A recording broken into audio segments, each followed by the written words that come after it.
moi je m'appelle Laure, donc j'ai 24 ans et je suis à Moscou donc pour mes études puisque je termine ici mon master d'histoire. Bonjour, moi c'est Mehdi, je suis un étudiant marocain en échange en Russie à Moscou pour un semestre. Je m'appelle Aurore, je suis actuellement en confinement à Moscou. Je suis venue en Russie dans le cadre de mes études et pour une durée complète normalement de 6 mois. Je m'appelle Nicolas Seren, je suis italien. Maintenant je suis ici à Moscou depuis 3 mois et je resterai ici jusqu'à la fin du juin. Alors la situation actuelle, donc nous, le confinement a commencé ici il y a 3 semaines, donc c'est-à-dire décalé par rapport aux pays d'Europe de l'Ouest comme la France.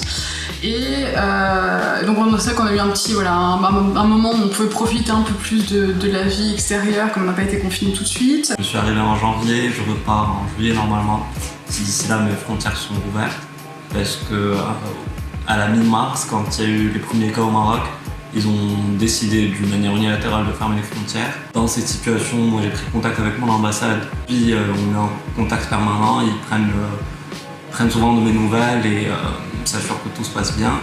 Et en outre, on est en contact avec l'ambassade italienne ici à Moscou. Et ils ont déjà organisé un vol charter pour faire rentrer les personnes parce que, si je me rappelle bien, depuis 3 semaines ou un mois, il n'y a plus de vol international. Et j'ai décidé de rester ici à cause du fait que chez moi, il y a mes grands-parents qui ne sont pas trop bien de santé. Donc c'était risqué par rapport à eux si moi je serais rentré. Et en outre, je ne voulais pas laisser ici les personnes que j'ai connues. Quand on a su que Moscou allait être confiné, qu'il y aurait une fermeture des frontières et tout ça, on s'est inscrit sur 2 sites de recensement par rapport à l'ambassade qui nous avait envoyé des mails. Ils ont organisé des vols pour nous rapatrier si on le désirait. Moi j'ai fait le choix de rester ici parce que étant donné les conditions dans le dortoir, je ne me sentais pas en danger. J'ai également dû envoyer des mails à mon université pour voir comment se déroulait mon Erasmus.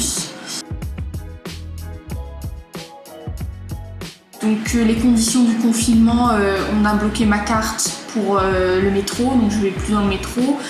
On sort uniquement pour faire les courses, donc on essaie de prendre les précautions usuelles, du gel pour les mains, des masques. Le gouvernement a pris des mesures. Il y a un mois, on commençait à fermer les universités et on a commencé à faire les cours en ligne. Et après, avant d'entrer dans les universités, il y avait des personnes qui contrôlaient la grippe, la fièvre aux personnes. Et après, le maire de Moscou a décidé de fermer tous les parcs, les pubs, les restaurants. Là, depuis quelques jours, ils ont mis en place un code QR pour pouvoir prendre les transports en commun, prendre les taxis aussi pour se rendre d'un point A à un point B. Comme on habite dans un quartier qui est plutôt résidentiel, on ne voit pas non plus des masses de personnes dans la rue. Enfin, si, j'ai quand même pu noter qu'il y a quand même beaucoup moins de passages de trafic en fait. Dans la rue, il y a moins de taxis qui passent évidemment. Le port du masque n'est pas obligatoire, mais énormément de gens en ont. J'en ai acheté un, non pas pour me protéger moi, mais plus pour rassurer les autres, parce que c'est vrai quand on montre qu'on est étranger, qu'on est français en plus, il y a un peu une peur, ça, vous nous avez ramené le virus, c'est de votre faute, donc voilà, pour éviter tout problème, voilà, je mets mon masque dehors, même si je déteste ça. Ces mesures, les mesures de confinement sont en partie respectées. Toujours un très très grand nombre de personnes dans la rue qui ne respectent pas ces règles de confinement, qui n'ont pas de masque, moi compris, et voilà, qui prennent un peu les choses à la légère parce que ça ne les touche pas encore directement.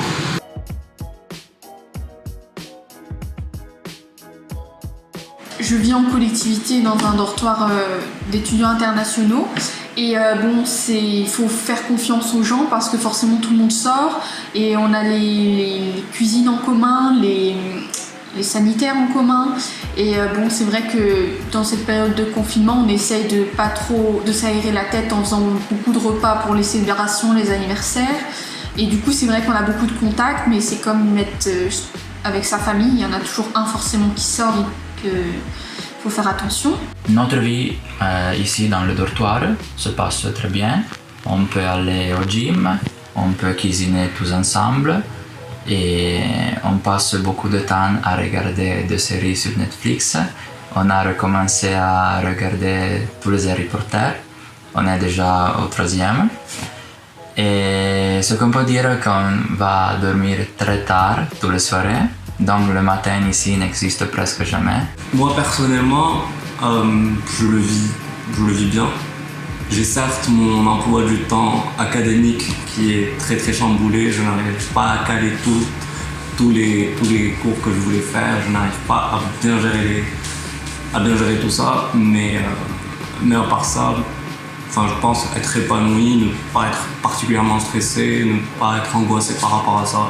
Et l'ambiance est plutôt bonne puisque ceux qui ont décidé de rester sont des personnes qui étaient prêtes à assumer cette situation de confinement et c'est super sympa parce qu'on partage énormément entre nous sur nos cultures, sur ce qu'on fait, sur nos études, sur tout.